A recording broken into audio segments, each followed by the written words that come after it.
മൂലം കർഷകരോടുള്ള വഞ്ചനയ്ക്കെതിരായി, കേരള ജനതയോടുള്ള വഞ്ചനയ്ക്കെതിരായി കേന്ദ്ര ബഡ്ജറ്റിൻ്റെ കോപ്പി കത്തിച്ചുകൊണ്ടാണ് പ്രതിഷേധ സമരം സംഘടിപ്പിക്കുന്നതിന് വേണ്ടി തീരുമാനിച്ചത്.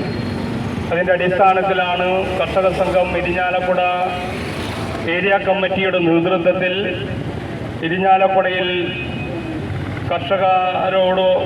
കർഷകർ ഇന്ന് നടത്തിയിട്ടുള്ള പ്രതിഷേധ പ്രകടനവും പൊതുയോഗവും ഈ ബഡ്ജറ്റിൻ്റെ കോപ്പി കത്തിക്കലും ഇന്നിവിടെ നടന്നിട്ടുള്ളത്.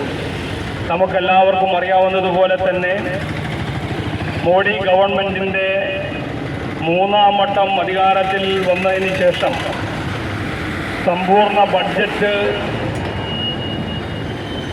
ധനവകുപ്പ് മന്ത്രി നിർമ്മല സീതാരാമൻ ഫെബ്രുവരി മാസം 1-ാം തീയതി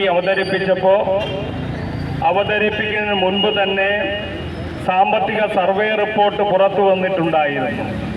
ആ സാമ്പത്തിക സർവേ റിപ്പോർട്ട് പുറത്തു വന്നതിൻ്റെ അടിസ്ഥാനത്തിൽ നാം എല്ലാവരും കരുതിയത് സാമ്പത്തിക ഉന്നമനത്തിന് വേണ്ടിയുള്ള പ്രതീക്ഷകൾ ഒരുപാട് കർഷക ജനവിഭാഗങ്ങൾക്കിടയിലും മറ്റ് ജനങ്ങൾക്കിടയിലും ഉയർന്നു വന്നിരുന്നുവെങ്കിലും സാമ്പത്തിക പുരോഗതി അല്ലെങ്കിൽ സാമ്പത്തിക നേട്ടമുണ്ടാക്കുന്നതിന് വേണ്ടിയിട്ടുള്ള ഒരു പദ്ധതിക്കും വകയിരുത്താതെയാണ് ബഡ്ജറ്റ് അവതരണം നടന്നത്.